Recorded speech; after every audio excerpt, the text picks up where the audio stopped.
colony world of New Terra, peaceful human settlement on the edge of known space.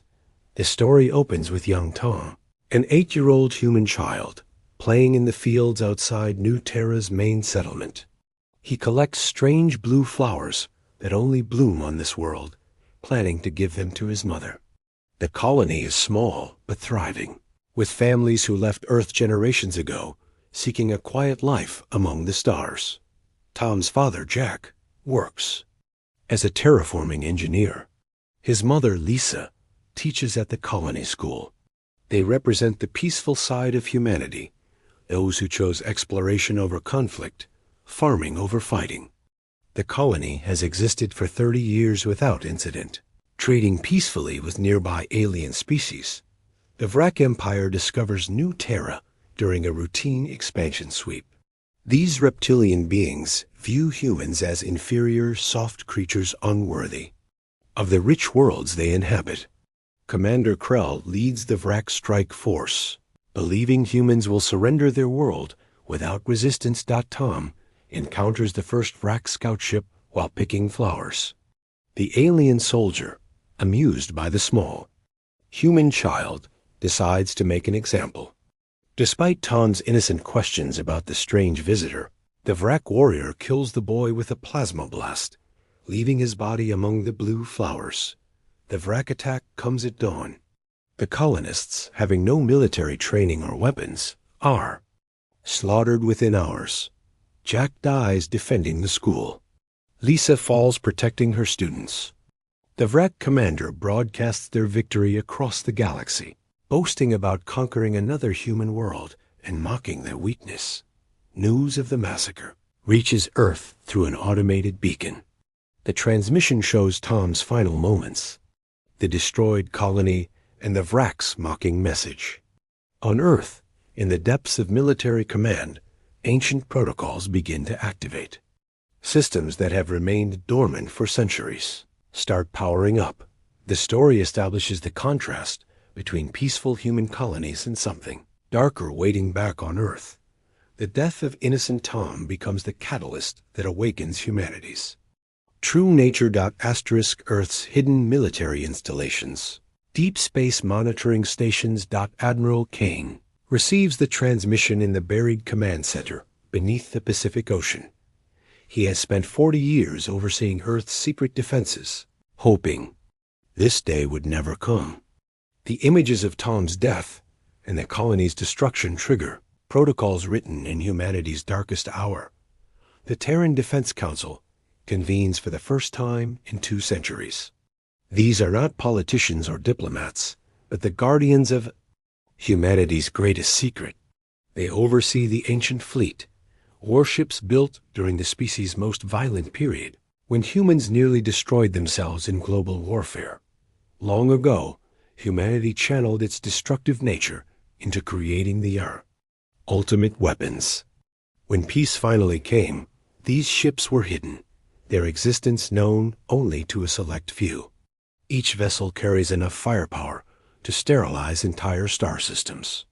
They were built not for conquest, but for the protection of human children like Tom. The Council reviews the Vrak Empire's strength. 50 worlds, 1 million warships, billions of soldiers. By any conventional measure, they are unstoppable. But the Council doesn't deal in conventional measures. They deal in extinction-level responses. Captain Ross commands the flagship Vengeance, a massive dreadnought that has waited 300 years for this moment. The ship's AI, called Memory, has spent centuries calculating battle scenarios, perfecting strategies for total warfare. It knows every star in Vrak space, every planet they call home. The ancient fleet begins its emergence from hidden bases on dead worlds, from asteroid fields, from the dark spaces between stars. Each ship carries a crew trained from birth for this singular purpose, the complete and total defense of humanity. They are not soldiers in the traditional sense, but something far more dangerous. The Vrak Empire monitors human space, expecting surrender negotiations or perhaps a small punitive fleet. Their intelligence suggests humans are weak, their military obsolete. They prepare for easy victories and profitable conquests. But on Earth, the last of the ancient fleet's ships powers up. The Wrath emerges from lunar caves. The Fury breaks, free from its asteroid camouflage. The Retribution unfolds from its century-long slumber in the void. Each ship represents humanity's promise to itself, that innocents like Tom will never die UNAVED. As the fleet gathers, Admiral Kane records a message for the Vrak commander. It contains no threats, no demands, only a simple statement. You killed our child. We are coming. Asterisk Deep Space, Vrak Border Systems. The approaching storm. The ancient fleet moves through space like a plague of metal and fire. Each ship runs silent, their signatures masked by technology the galaxy has never seen. They approach Vrak space not as an army, but as apex predators hunting prey. The first Vrak outpost dies without sending a distress signal. The mining station on Kepler 7 simply vanishes, its million inhabitants dead before they knew humans existed. The Silence, a stealth destroyer, leaves no trace of its presence except empty space where a thriving colony once stood. Commander Krell receives scattered reports of missing ships, silent stations, patrol fleets that fail to report. The Vrak. High Command dismisses these as equipment failures or navigation errors. They cannot conceive that humans possess the technology or will to strike back. The ancient fleet employs weapons that violate every galactic treaty. Quantum bombs that erase matter from existence. Viral A is that turn enemy ships against each other. Nanite swarms that consume entire fleets.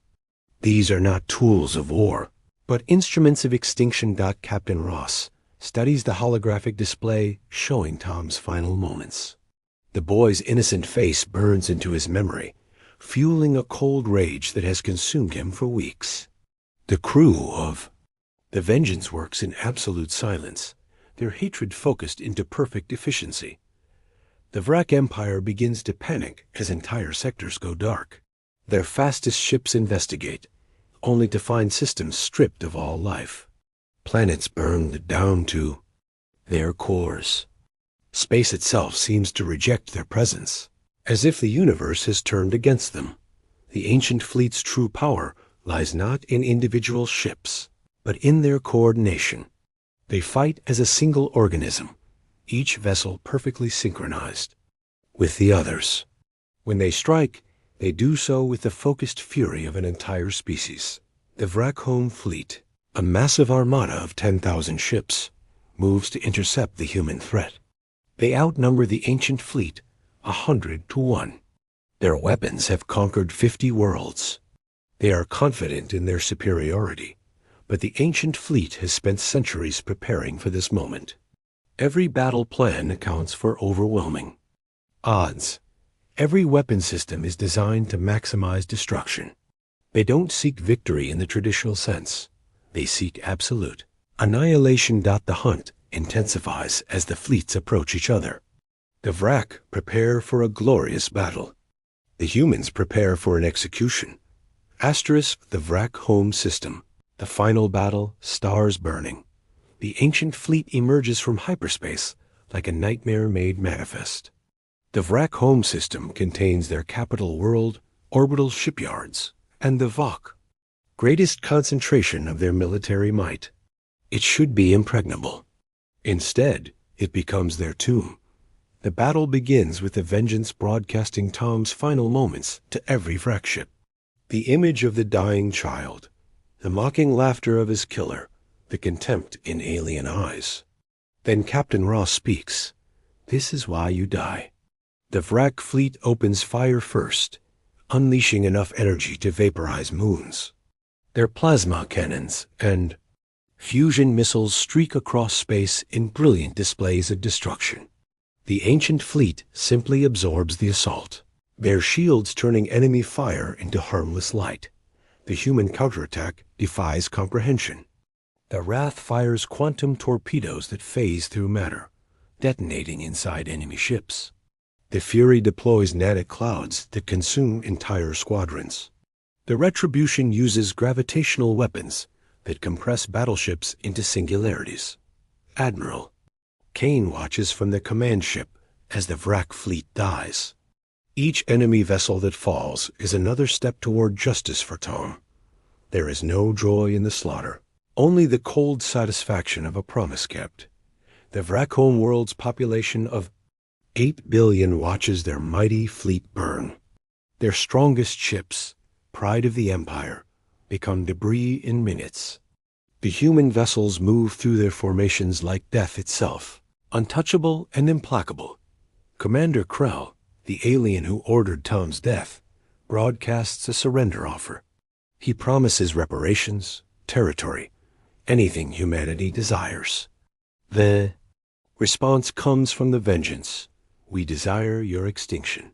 The ancient fleet's ultimate weapon activates. The Star Killer devices, humanity's greatest sin made manifest, target the Vrak home system's sun. The technology forces stellar collapse, turning the star into a supernova that will sterilize every world in the system dot as the star begins to die. The remaining Vrak fleet desperately attacks the human ships. Their death rage accomplishes nothing against humanity's ancient fury. The ancient fleet maintains formation, watching their enemies burn in the light of their dying star. The supernova erupts, consuming the Vrak homeworld in stellar fire. 8 billion lives end in an instant. The Empire's capital, their greatest cities, their entire civilization, all reduced to radioactive ash in the expanding wave of destruction. The ancient fleet moves to the next Vrak system, then the next. Each star burns. Each world dies. The humans show no mercy, no hesitation. They are no longer a species at war, but a force of nature unleashing itself upon those who harmed there. Children. Asterisk, the aftermath, the galaxy's response, humanity's new reputation. The Vrak Empire dies in 7 days. 50 worlds burn. 1 billion ships become scrap. An entire species faces extinction, their survivors scattered to the void. The ancient fleet methodically destroys every trace of their civilization, leaving only dead stars and empty space. Galaxy watches in horror as the supernova chain spreads across former Vrak territory. Ancient civilizations that have existed for millennia suddenly understand they are not the apex predators they believed themselves to be. Humanity has revealed its true nature. Admiral Kane broadcasts the final message to all galactic governments.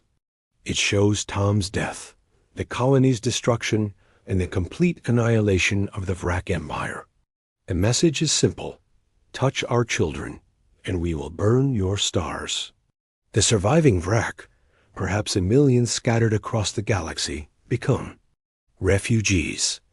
No species will harbor them, fearing humanity's response. They are living reminders of what happens when someone hurts a human child. The ancient fleet returns to its hiding places, but the galaxy knows they exist now. Trade routes avoid human space. Alien governments issue strict orders about interaction with human colonies. The peaceful farmers and teachers of New Terra are protected by the promise of total war. Captain Ross visits the memorial built on New Terra's rebuilt colony. Tom's statue stands in a garden of blue flowers, the same ones he died picking for his mother. The inscription reads, "In memory of innocence lost and vengeance earned." The galaxy's great powers send ambassadors to Earth, bearing gifts and treaties. They speak of friendship and cooperation, but their fear is evident. Humanity has shown that beneath their peaceful exterior lies something primal and terrifying. Years pass. Human colonies flourish under the protection of the ancient fleets. Legend. Children play in fields without fear, knowing that somewhere in the darkness, humanity's guardians wait. The price of their safety was paid in burning stars. The story ends with a new alien species, discovering a small human settlement. A soldier raises his weapon toward a playing child, then hesitates. In the distance, stars flicker and die. The weapon lowers. The child continues playing, unaware of the protection that surrounds all human innocence. The galaxy learns that humanity's greatest strength is not their technology or their fleets, but their absolute commitment to protecting their young. Touch a human child and face the consequences. The ancient fleet waits in the darkness, ready to burn stars for those who cannot protect themselves. The message spreads across the galaxy. Humanity's children are not to be touched.